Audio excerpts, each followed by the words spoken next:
Assalamualaikum warahmatullahi wabarakatuh. Selamat pagi, salam sejahtera bagi kita semua. Perkenalkan, nama saya Niken Sastiti Primasari, dosen di program studi S1 Akuntansi, Fakultas Ekonomi Bisnis dan Teknologi Digital, Universitas Nahdlatul Ulama, Surabaya. Adapun pemaparan pada video ini adalah dalam rangka unjuk kerja bukti pelaksanaan Pidharma Perguruan Tinggi Bidang Pengajaran atau PDD UKT-PT Program Smart Headers 2022. Perjalanan menjadi seorang dosen di Universitas Nahdlatul Ulama Surabaya atau yang kita kenal dengan UNUSA dimulai sejak tahun 2015 saat itu menjadi dosen LB hingga kemudian aktif di tahun 2017 saat saya diangkat menjadi dosen tetap. Usia saya saat ini 45 tahun, kelahiran Surabaya tahun 1977. Lulus S1 Manajemen dengan konsentrasi Manajemen Keuangan di tahun 2000 dari Universitas Trisakti, Jakarta. Lulus Magister Manajemen dengan konsentrasi Manajemen Keuangan dari Universitas Airlangga di tahun 2003, dan karena manajemen keuangan dan akuntansi sebenarnya merupakan ilmu yang saling beririsan, maka di tahun 2020 saya mengambil pendidikan profesi akuntansi di Spesial Surabaya dan lulus di tahun 2021. Mengetahui bila menjadi seorang dosen, wajib untuk melakukan update keilmuannya, maka di tahun 2022 ini saya tengah mengambil program doktoral di Universitas Airlangga untuk konsentrasi manajemen keuangan. Berikut adalah beberapa mata kuliah yang saya ampu di program studi S1 akuntansi. Yang pertama, pengantar ekonomi mikro, lalu kedua pengantar ekonomi makro, ketiga pengantar bisnis, keempat pengantar statistik, kelima statistik bisnis, 6 manajemen keuangan 1 dan dilanjutkan di manajemen kedua, lalu kemudian analisa laporan keuangan, yang ke-9 manajemen investasi dan portofolio, dan ke-10 kewirausahaan. Pada kesempatan kali ini, saya memilih mata kuliah manajemen investasi dan portofolio untuk pemaparan proses pengajaran yang telah saya lakukan di masa pandemi COVID 2021 yang lalu dengan offline sebagai berikut. Pertama, deskripsi mata kuliah. Kedua, capaian mata kuliah. 3, materi mata kuliah. 4, sistem pembelajaran. 5, metode pembelajaran. 6, interaksi dosen dan mahasiswa. 7, sistem penilaian. Dalam deskripsi mata kuliah manajemen investasi dan portofolio, mata kuliah ini membahas investasi, dasar-dasar manajemen investasi, pasar modal, saham, jenis-jenis saham, macam-macam harga saham, metode penilaian harga saham dengan pendekatan nilai intrinsik, bagaimana melakukan penilaian fundamental, risiko saham terhadap harga pasar, lalu faktor news eksternal perusahaan, dan melakukan transaksi investasi dan eksekusi di lab stok investasi pengembangan usaha. Lalu kemudian bagaimana caranya untuk melakukan teori capital asset pricing dan arbitrage pricing teori, melakukan berbagai macam perhitungan di sana, lalu bagaimana penerapannya kepada transaksi investasi, lalu kemudian pengelolaan aktiva untuk kepentingan akuntansi, konsep dasar dan menganalisa investasi. Yang ketujuh, resiko suku bunga bagi institusi penyimpanan, lalu kedelapan, menganalisis peramalan investasi untuk menghasilkan keputusan. Lalu untuk capaian mata kuliah diharapkan mahasiswa ketika setelah mengambil manajemen investasi ini, mahasiswa dapat memahami dan menganalisis serta menjelaskan mengenai lingkungan investasi, lalu materi-materi instrumen keuangan, lalu terkait juga dengan perdagangan sekuritas, pasar sekuritas, transaksi emerging dan short sales, lalu bagaimana menjelaskan keterkaitan antara teori portofolio dan bagaimana penerapannya yang kemudian diimplikasikan dan dieksekusi di lab stock yang sedang dibangun oleh Fakultas Ekonomi Bisnis dan Teknologi Digital yang bersama dengan IDX dan salah satu sekuritas terkemuka di Indonesia. Lalu bagaimana pula mahasiswa mampu untuk menganalisis dan menjelaskan terkait efek pada analisis laporan keuangan, pada faktor penilaian fundamental, lalu indeks harga saham dan corporate action yang dilakukan oleh perusahaan.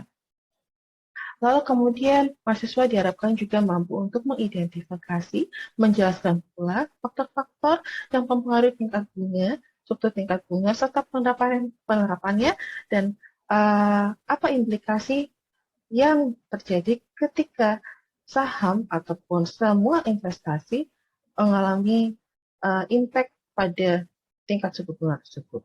Lalu kemudian mahasiswa diharapkan mampu dan menjelaskan terkait strategi portofolio obligasi, terutama strategi pasif dan aktif. Lalu kemudian mampu memahami, menganalisis, dan menjelaskan terkait ekonomi makro dan industri serta internasional dan pengaruhnya terhadap harga saham. Lalu bagaimana model belas serta bagaimana penerapannya. Lalu mampu memahami dan menjelaskan terkait perdagangan opsi, transaksi kontrak berjangka, dan pasar derivatif. Untuk materi mata kuliah pada manajemen investasi dan portofolio, yang pertama, ruang lingkup manajemen investasi. Yang kedua, mengenal pasar modal dan instrumen investasi yang diperdagangkan. Lalu ketiga, saham berdasarkan jenis, harga, dan faktor-faktor yang mempengaruhi. Lalu empat, metode penilaian harga saham dengan pendekatan nilai intrinsik.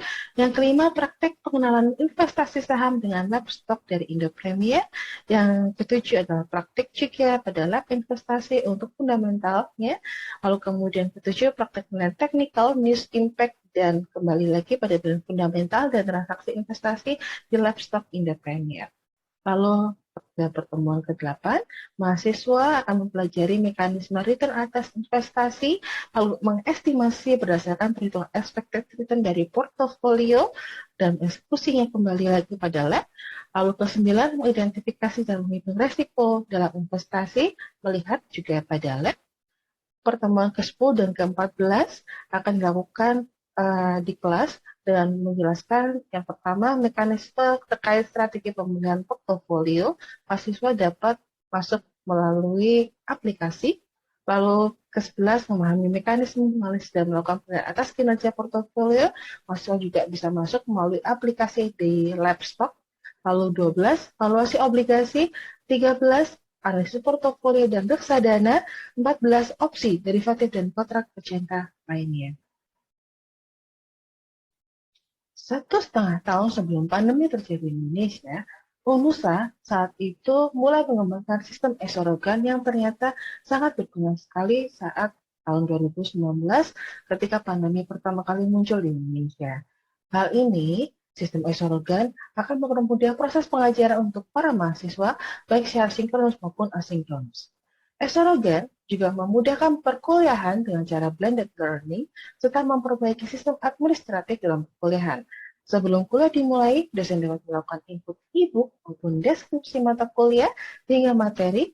Hal ini memudahkan saat proses pembelajaran sinkronus terjadi dan mempermudah juga terjadinya diskusi antara dosen dengan mahasiswa.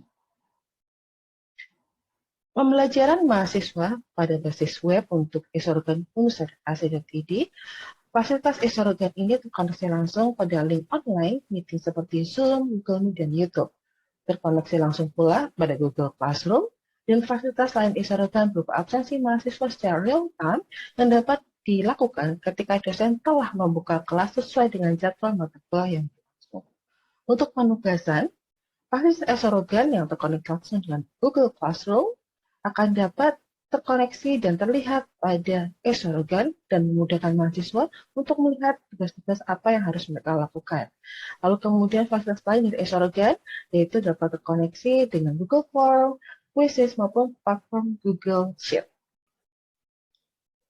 Dan berikut adalah contoh bentuk isian pada Esorogan untuk mata kuliah manajemen investasi yang telah diselesaikan sebelumnya. Esorogan ini akan juga memudahkan mahasiswa untuk masuk ke ruang pembelajaran daringnya. Karena pada Esorogan, perkuliahan akan dapat dilaksanakan bila para dosen telah mengisi link ruang kuliah hingga materi kuliah yang tersinkron dengan absensi dan tugas bagi dosen. Berikut tanda unjuk tangan adalah tanda presensi, lalu kemudian buku itu adalah merupakan materi, lalu pensil ini adalah tanda khusus atau icon untuk penugasan, dan plus ini merupakan penugasan tambahan seperti misalkan survei, kuesioner, ataupun Google Sheet, ataupun Google Form lain. Dan berikut pula adalah bentuk perkuliahan dan forum yang sedang berlangsung. Dan menyadari bila perkuliahan sinkronus yang kadang mendatangkan permasalahan, maka di beberapa kesempatan, selain saya menyelenggarakan mata kuliah, contohnya di sini adalah saat melakukan analisis aktivitas benar dan aktivitas rentabilitas, kami selalu menggunakan Excel ataupun Google Sheet. Lalu kemudian karena ini adalah bentuk dari Zoom yang saya lakukan saat itu, dan karena mahasiswa, kita harus memfasilitasi mahasiswa yang pada saat itu mungkin terkena kendala sinyal di luar daerah kota, maka saya pun mempublish beberapa mata kuliah krusial di media YouTube, terutama untuk mahasiswa-mahasiswa yang saat itu melaporkan bahwa terjadi kendala sinyal. Dan ini adalah salah satu bukti contoh ketika saya melakukan live YouTube pengajaran dengan mengaktifkan fitur chat live. Mahasiswa akan berinteraksi di sini, sekaligus juga berinteraksi di Google Classroom, dan akan terkoneksi dan terlihat langsung di web Soratu. Dan berikut ini adalah beberapa bukti kelas di Google Classroom yang telah dilakukan dan sedang dilakukan saat ini. Dan ini adalah bukti penulisan awal pada forum materi sebelum perkuliahan dilaksanakan. Saya selalu melakukannya di forum. Mahasiswa dapat membaca sebelum mata kuliah berlangsung. Lalu penulisan-penulisan pada forum akan selalu diakhiri dengan daftar pustaka. Kebiasaan ini sengaja saya tampilkan agar mahasiswa dapat bijak dalam mengambil sumber-sumber informasi untuk pengembangan keilmuan. Sistem pembelajaran yang digunakan untuk para mahasiswa juga akan diperkaya dengan web-based learning yang berasal dari perusahaan-perusahaan go public, IDX, Bank Indonesia, OJK, hingga web masyarakat ekonomi Islam untuk beberapa kriteria saham syariah. Metode pembelajaran dilakukan oleh saya harus memenuhi komponen DIAE, di mana proses delivery, yaitu penyampaian materi pembelajaran, dapat diakses oleh seluruh mahasiswa secara mudah dari Esologan, Google Classroom, Google Meet, Zoom, hingga YouTube. Proses delivery di awal mata kuliah selalu diberikan berupa RPS, PPT yang terlampir, dan e-book yang dapat digunakan oleh mahasiswa. Berikut adalah contoh-contohnya ketika saya melakukan delivery. Berikut adalah contoh ketika saya melakukan share materi berikut pula dengan buku-buku yang bisa mereka baca. Untuk proses interaktif yang dilakukan untuk mata kuliah yang membutuhkan perhitungan khusus, selalu menggunakan media Google Sheet sebagai pengganti whiteboard yang dapat dilihat langsung oleh rekan-rekan mahasiswa. Sedangkan untuk beberapa mata kuliah yang tidak terlalu banyak melakukan perhitungan, proses interaktif bersifat fun dengan menggunakan media quizzes. Penggunaan sosial media WhatsApp maupun Line untuk pengkoordinasian mahasiswa juga dilakukan sebagai bentuk interaktif bersama mereka. Proses asesmen dapat dilakukan melalui berbagai penugasan, kuis, dan juga ujian akhir. Sebelum melakukan asesmen, mahasiswa akan dapat melakukan interaksi melalui WA maupun email. Akhirnya berikut ini adalah sistem penilaian yang dilakukan oleh saya di mata kuliah investasi dan portofolio.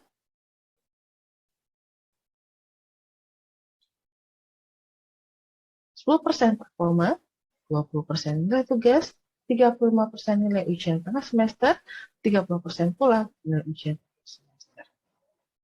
Setelah ini akan ditanyakan beberapa kegiatan dengan akses kode bar mahasiswa untuk langsung terkoneksi dengan materi yang diberikan.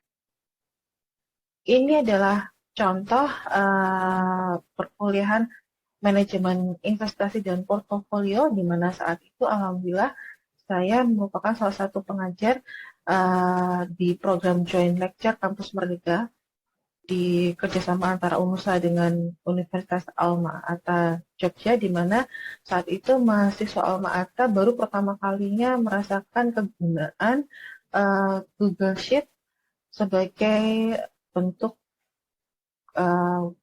kertas kerja mereka atau whiteboard mereka. Berikut adalah cuplikan.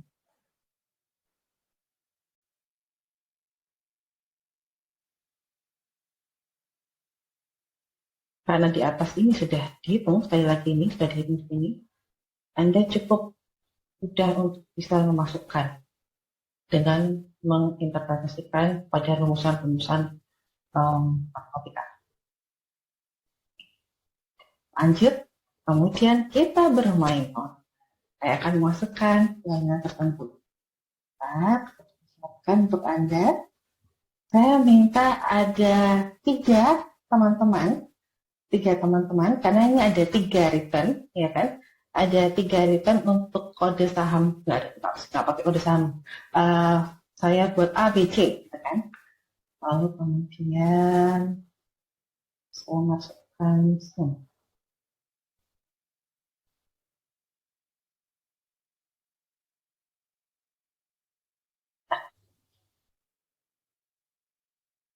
Siapa teman-teman yang ingin mencobanya? Ingin mencoba ini. Pertama kali yang harus dilakukan, pertama kita buat rata-rata dulu.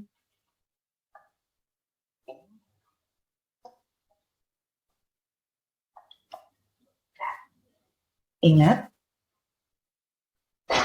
kita buat return geometrik. Jadi, kalau ini adalah ini A, ini adalah saham A, ini saham B, ini saham C. Nah, sekarang kita return geometrik buat RJ A, ya. Lalu kemudian di sini R G G B. Lalu sini R G C.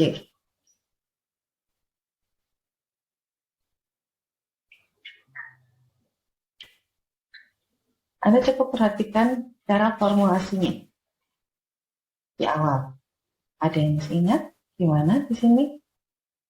Return geometrik.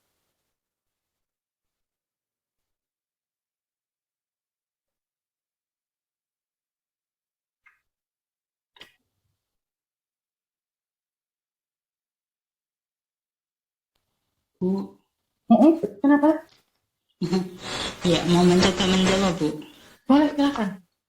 Silakan. Monggo untuk diisi di sini. Cukup satu formula, kemudian di-array ke bawah. Dan ke samping, kalau ke samping, yang B bagian teman Anda, yang C juga bagian teman Anda. Boleh, silakan. Antara yang di bawah sini boleh. Bu, saya mau rata-rata yang di bawah sini boleh. Boleh. Lalu ini. Terlihat pada tampilan ini yang berwarna hijau yang bergerak, itu adalah para mahasiswa Alma-Ata yang mulai memasukkan formulasi. Lalu kemudian ini adalah akhir dari pembelajaran saya di Alma-Ata, yaitu pertemuan 13 di portofolio valuasi saham. Assalamualaikum warahmatullahi wabarakatuh. Selamat siang untuk rekan-rekan dari Alma-Ata. Terima kasih untuk kesempatannya bergabung bersama saya, Niken Sarfitri Kumasari dari Universitas Nahdlatul Ulama Surabaya. Bagaimana kita melaksanakan program joint lecture antara kormat kita, yaitu Universitas Nahdlatul Ulama bersama dengan Alma-Ata. Baiklah, kita masuk ke dalam pertemuan di kelas investasi dan portofolio. Dan saat ini adalah pertemuan kita yang terakhir, yaitu pertemuan ke-13, yang membahas mengenai bagaimana memvaluasi saham dengan cara yang terakhir, yaitu dengan cara dividen diskon model. Baik, saya akan melakukan share screen berikut ini. Nah, kalau kita melihat berbagai macam dividen cara untuk memvaluasi saham, satunya dengan ini yaitu dividen diskon model. Kemarin 2 pertemuan yang lalu kita sudah nilai bagaimana valuasi saham dari berbagai macam cara, dan kita bermain di Excel dengan sheet Google yang saat itu kita bersama-sama melihat dari satu saham tertentu yang kemudian kita valuasi, lalu kita lihat juga bagaimana nilai performanya saham tersebut, dan ternyata nilai performa saham tersebut sangat bagus sekali, secara intrinsik bagus, dan sangat layak sekali untuk diinvestasikan. Baik, kita akan masuk ke dalam valuasi penilaian berikutnya yang ketiga, yaitu di pertemuan ketiga kita mengenai dividen diskon. Nah, harapan kami mahasiswa dapat memahami serta menghitung langsung kita nilai pasar wajar dari sebuah saham. Kemarin kita sudah mulai melaksanakannya, lalu kemudian membandingkan harga wajar satu saham dengan saham lainnya. Nah, kemarin masih satu saham. Dengan pertemuan terakhir ini, saya harapkan teman-teman penasaran dengan sheet, dengan Excel yang saya berikan file-file tersebut. Saya harapkan teman-teman mulai bermain gitu ya, dari berbagai macam kode-kode saham, lalu melihat bagaimana kelayakan Anda maupun kita sebagai investor pribadi untuk mungkin melakukan investasi di saham tersebut. Nah, lalu kemudian, nah kita masuk di sini nih teman-teman. Kalau kita lihat, ini kan saham. Anda juga sudah tahu apa itu IPO, kemudian Anda juga tahu pasar sekunder itu seperti apa, di mana itu pasar primer, lalu kemudian stocks itu ada common stock, ada preferred stock, ya kan? Lalu kemudian dalam stok itu sendiri ada dividen. Nah, kita mulai sekarang di sini nih kita memvaluasi semua ini ya. Apa dan bagaimana saham ini bagus atau tidak, layak atau tidak diinvestasikan. Lalu kemudian, masih ingat untuk karakteristik saham? Ada saham preferen. Saham preferen itu dividennya fix. Lalu kemudian Anda tidak memiliki kontrol langsung di saham preferen. Namun ketika perusahaan mengalami semacam likuidasi atau kita bilang bankruptcy di satu perusahaan tersebut, maka secara tidak langsung preferen ini akan berubah menjadi karakteristiknya sama seperti obligasi, yaitu hutang, di mana Anda sebagai investor saham preferen itu akan menerima kembali sebagian besar atau sejumlah total dari investasi yang Anda masukkan di perusahaan tersebut. Nah, kemudian ada saham biasa. Kalau kita bicara mengenai saham biasa, Anda akan bisa melihat bahwa dividennya itu tidak tentu. Ya, lalu kemudian Anda memiliki kontrol.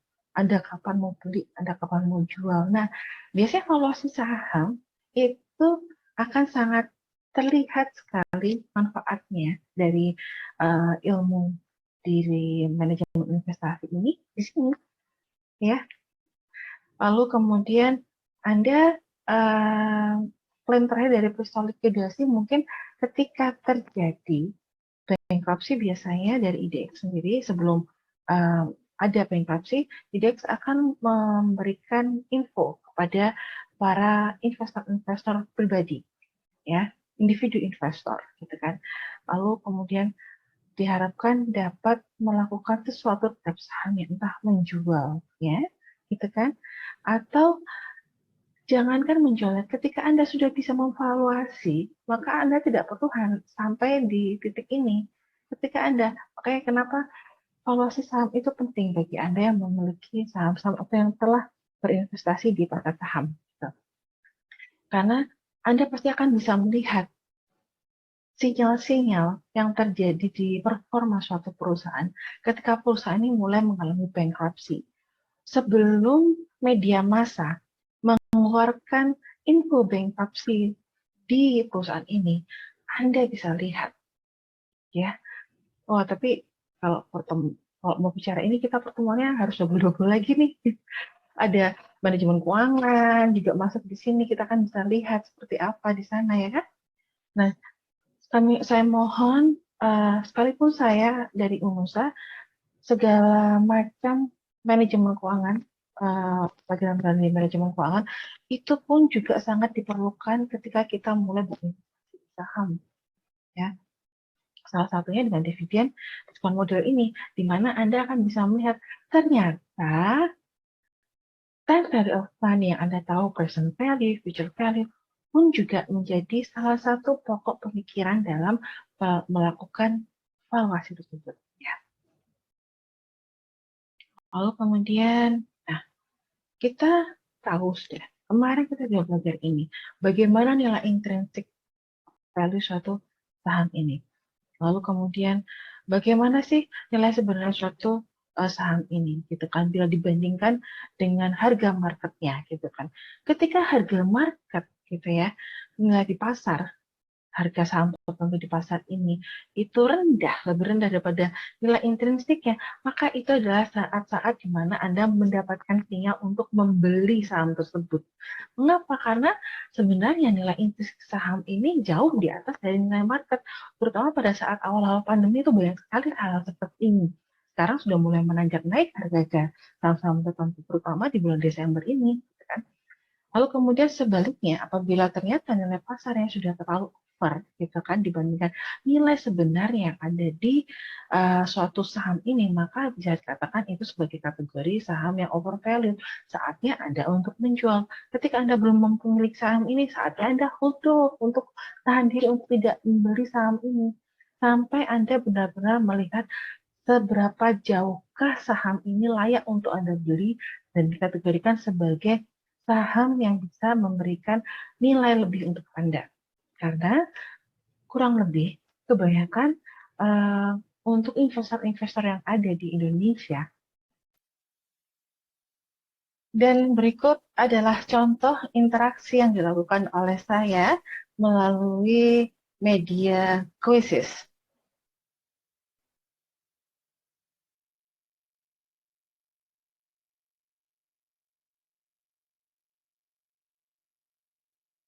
Hal ini dilakukan oleh saya sebagai upaya untuk mengetahui seberapa jauh mahasiswa yang hadir saat itu, kemudian berapa persen mahasiswa yang hanya hadir tapi tidak memperlihatkan diri atau tidak memantau secara langsung materi yang saya berikan saat itu, sehingga saya akan bisa mengetahui seberapa persen pula mahasiswa yang benar-benar aktif di Zoom. Apabila memang terjadi demikian, upaya yang saya lakukan berikutnya adalah melakukan koordinasi dengan beberapa mahasiswa khusus tersebut. Saya berikan tugas khusus untuk mahasiswa, dan apabila mereka tidak bisa melakukan tugas-tugas mereka, maka akan diberikan nilai 0 untuk performa di week tersebut. Upaya quizzes ini juga dilakukan untuk melakukan double cross, double check, kemampuan mahasiswa dalam penyerapan berbagai materi yang diberikan. Berikut pula refleksi untuk mereka seberapa besar kemampuan mereka menyerap seluruh materi yang diberikan. Saya ucapkan terima kasih. Saya akhiri. Wassalamualaikum warahmatullahi wabarakatuh.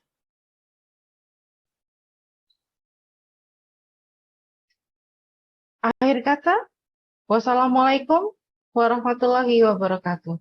Terima kasih.